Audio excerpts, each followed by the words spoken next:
Welcome guys. आज के इस वीडियो में हम डिस्कस करने जा रहे हैं यूएस सीपीए।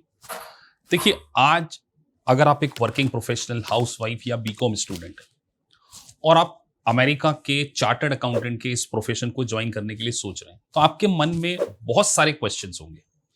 पहला क्वेश्चन तो ये होगा, सर इतना ह्यूज अमाउंट ऑफ इन्वेस्टमेंट, क्या हम इस सब्जेक्ट को पास कर पाएंगे? कितना डिफिकल्ट होगा? ऐसे बहुत सारे अननोन फियर्स एक बीकॉम स्टूडेंट को और ऐसे वर्किंग प्रोफेशनल हाउसवाइफ जो कि अपनी स्टडी से जिनको क्या हो चुका है, गैप हो चुका है। तो आज के इस वीडियो में मैं डिस्कस करूंगा कि हमारी मेंटोरशिप बैच और as a working professional housewife जिनको स्टडी में 5 to 10 ईयर का गैप हो चुका है, उन्हें सीपीए ज्वाइन करते समय किन किन बातों को ध्यान में रखना चाहिए। तो एक एक करके हम सारी चीजों को डिस्कस करेंगे। थोड़ा सा वीडियो लंबा होगा, लेकिन अगर अभी तक आपने हमारे चैनल को सब्सक्राइब नहीं किया तो प्लीज सब्सक्राइब द चैनल, जिससे कि आपको टाइम टू टाइम इस प्रकार के नोटिफिकेशन मिल सके। चलिए, तो पॉइंट नंबर वन हम डिस्कस करते हैं। आप एक हाउसवाइफ हैं और या आप एक वर्किंग प्रोफेशनल है और आपकी स्टडी में गैप हो चुका है, let's say 10 year, 5 year, 15 year का, तो क्या सर हमें सीपीए समझ में आएगा?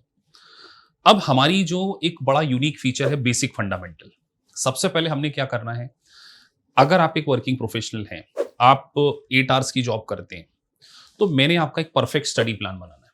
सबसे पहले मैं आपके साथ में जूम पर एक मीटिंग करूंगा, उसमें आपकी वीकनेस को, आपकी स्ट्रेंथ को समझकर एक परफेक्ट स्टडी प्लान, जिसमें आप 1 से 2 घंटे डेली कैसे पढ़ सकते हैं उसको हम समझेंगे।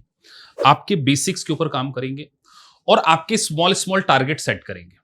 जनरली जब मैं बच्चों से बात करता हूं तो मेरा सबसे बड़ा फोकस ये होता है उनके वर्क लाइफ के स्केड्यूल के अकॉर्डिंग आपका एक स्टडी प्लान बनाना। फिर जब आपके बेसिक्स फंडामेंटल बहुत इंप्रूव हो जाए, अब देखिए बेसिक्स में मैं केवल यहां पर बात कर रहा हूं, अकाउंट्स की अकेले बात नहीं कर रहा कि मैंने आपको कोई जनरल एंट्री सिखानी है। मैंने आपके टैक्सेशन के, ऑडिटिंग के और फार के इन बेसिक फंडामेंटल को समझने के बाद हम आपके मॉक टेस्ट को कंडक्ट करेंगे बेसिक्स के ही। और अगर आपने इस मुझे मॉक टेस्ट में 85 to 90% स्कोर कर दिया, तो आपका भी कॉन्फिडेंस बढ़ जाएगा कि सर अब हम सीपीए को बहुत अच्छे से समझ सकते। और जब आप एक मेंटोर से बात करते हैं रेगुलर बेसिस पे, तो आपका कॉन्फिडेंस भी बढ़ता है। तो मेरी आपकी जूम मीटिंग रेगुलर बेसिस पर होगी, जिसमें मैं आपके परफॉर्मेंस को डिस्कस करूंगा विद द ग्लैम सॉफ्टवेयर की क्या क्या आपका स्कोर आ रहा है, आप मल्टीपल चॉइस क्वेश्चन में क्या स्कोर कर रहे हैं, आप सिमुलेशन में क्या स्कोर कर रहे हैं। तो ये सारी चीजें आपके साथ में होंगी। अब आपको सबसे बड़ा डर क्या होगा कि सर हम कहीं इसमें फेल ना हो जाएं या हमसे हो पाएगा कि नहीं। तो देखिए, अब यूएससीपी के लिए जो ब्रैकेट है वो 30 मंथ हो चुकी है। पहले एक पेपर को पास करने के बाद 18 मंथ लगते थे, लेकिन अब क्या है कि एक पेपर को पास करने के बाद आप 30 मंथ का समय ले सकते। तो हमने बहुत जल्दी नहीं करना है कि हमें 6 मंथ में सीपीए बनना है। एक एक सब्जेक्ट को प्लान करेंगे। जैसे आपने फार को प्लान कर लिया, फार को पास कीजिए, फिर उसके बाद ऑडिट को पास कीजिए, फिर रेगुलेशन और टीसीपी जो है वो इतना डिफिकल्ट नहीं है। तो आपको हमने बहुत जल्दबाजी में नहीं, हमने आपका एक 2 आवर का गोल्डन रूल बनाना है कि आपने 2 घंटे डेली पढ़ना है, उसके मॉक टेस्ट देना है, मुझसे अपनी परफॉर्मेंस को डिस्कस करना। एज ए मेंटोर मैं आपके साथ में काम करूंगा।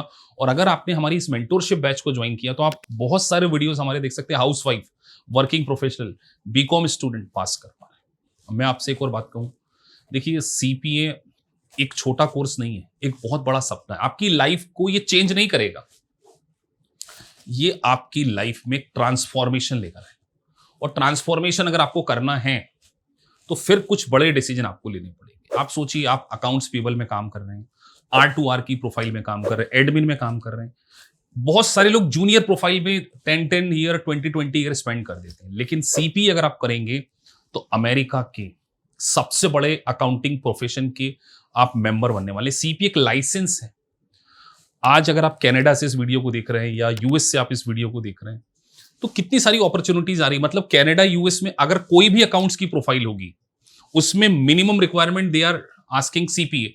तो सीपीए आपके लिए अब एक नेसेसिटी हो चुका है। अगर आप एक कैनेडियन कंपनीज में काम करने जाते हैं या यूएस कंपनी में काम करने जाते हैं, या यूएस या आप कनाडा में अकाउंटिंग की जॉब को अगर हंट कर रहे हैं, तो आपको सीपीए कंपलसरी करना पड़ेगा। और एज ए मेंटोर मेरा आपसे ये वादा है, देखिए एज ए फैकल्टी हमारा क्या ड्यूटी कि आपको लेक्चर समझ में आए, आपके डाउट्स 100% सॉल्व हों, आपको मोटिवेट किया जाए। और एक बात कहूं, हमारे रिजल्ट के सक्सेस होने का सबसे बड़ा कारण है हम आपके रेगुलर मॉक टेस्ट लेते हैं।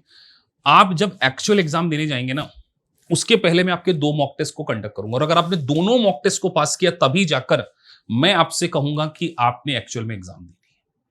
तो एक मिशन पे हमें चलना है और 2025 में एटलीस्ट 2 पेपर क्लियर करें और 2026 में आप सीपीए बने।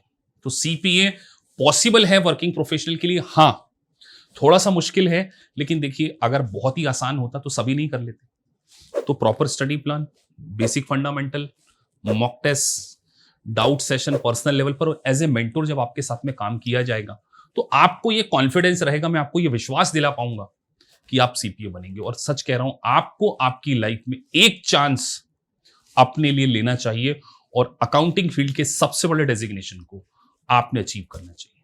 तो मिलते हैं आपसे मेंटोरशिप बैच में, जिसमें हमारा एक मिशन है और वो मिशन है possible US CPA in 2026। So thank you for watching this video. अगर आपको वीडियो अच्छा लगा है so please like and subscribe the channel.